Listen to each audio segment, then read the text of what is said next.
Well, hello there. This is a different setting.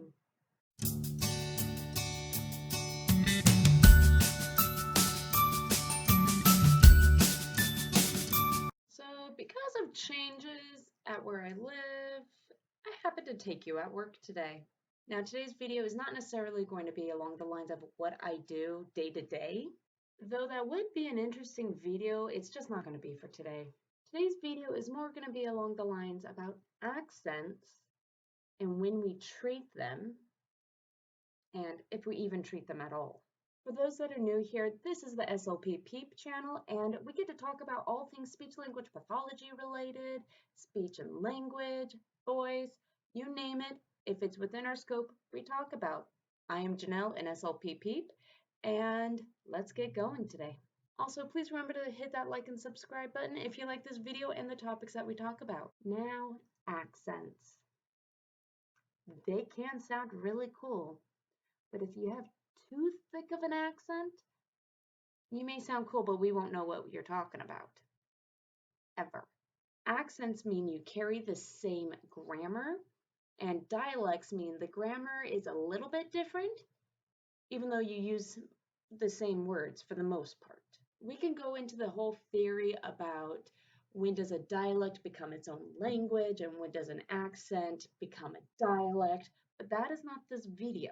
This video will mostly be focusing on speech language pathologists and working those with accents. I totally forgot you may hear construction noises outside because construction, like there's always construction. Now, accents can be brought in by whole different areas. Accents can be done by a change in the vowel or change in the consonant versus making things more nasalized or not nasalized.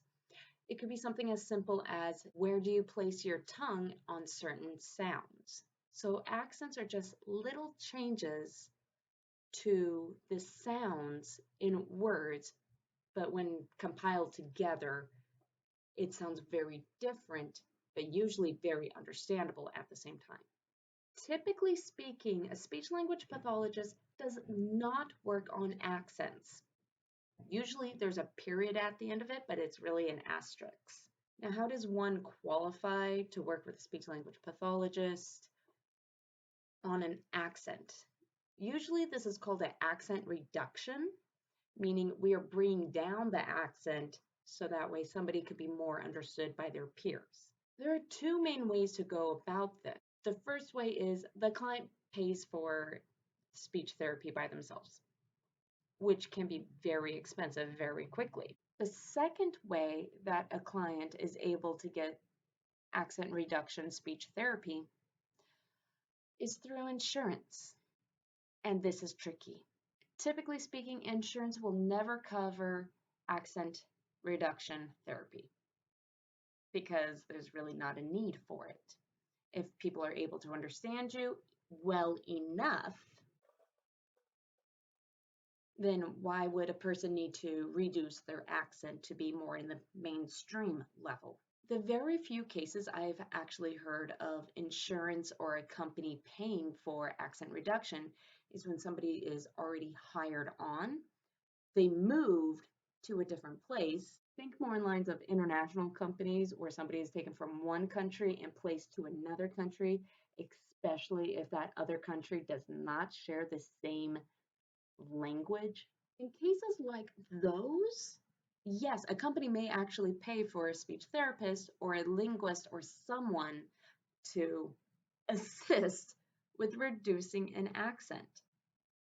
They can, especially if they find that accent reduction is needed in order for a person to do work.